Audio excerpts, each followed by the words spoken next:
Alors qu'une génération entière grandit dans un monde menacé par les changements climatiques et la dégradation de l'environnement, il est impératif de réimaginer le monde de demain pour un avenir plus égalitaire, plus juste et plus durable.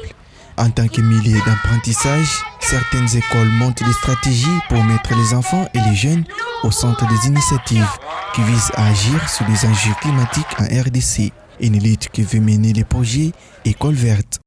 Donc il y a le complexe scolaire Le Bon Petit, il y a le complexe scolaire Erika, il y a le complexe scolaire Diabena, le complexe scolaire Les Oscars et les Pekwamuntu. Ce sont les 5 écoles qui sont concernées par ce projet École verte.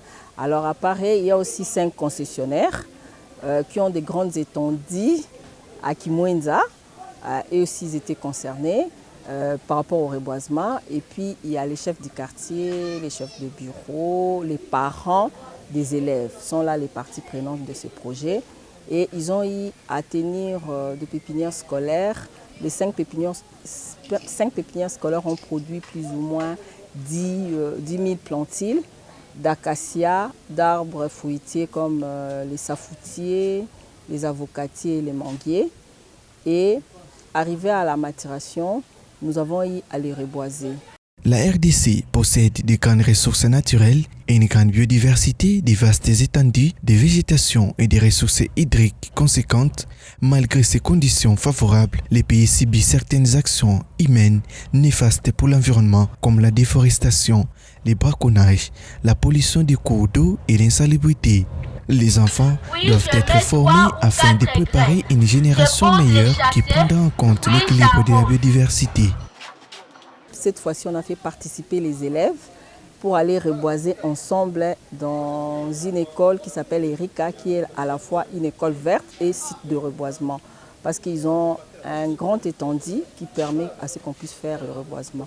Dans les autres écoles, on fait un reboisement symbolique. Et les restes de plantiles, nous les remettons aux différents concessionnaires qui sont en train de les reboiser aussi. Les élèves et enseignants témoignent de cet engagement qu'ils ont reçu, celui de mobiliser leurs semblables pour la cause climatique et la protection de l'environnement du pays. Qu'est-ce que l'arbre fournit dans la vie des hommes? J'ai beaucoup retenu beaucoup de choses. L'arbre, il nous fournit de l'oxygène, il nous donne beaucoup de choses. C'est par l'arbre que nous faisons les jus de fruits. C'est par l'arbre comme l'arbre des calpitis. C'est bien pour la toux. Il ne faut pas couper les arbres, mais que les arbres sont d'une grande utilité. Il faut conserver les plantes dans un endroit frais et sec. Il faut les protéger et les aimer.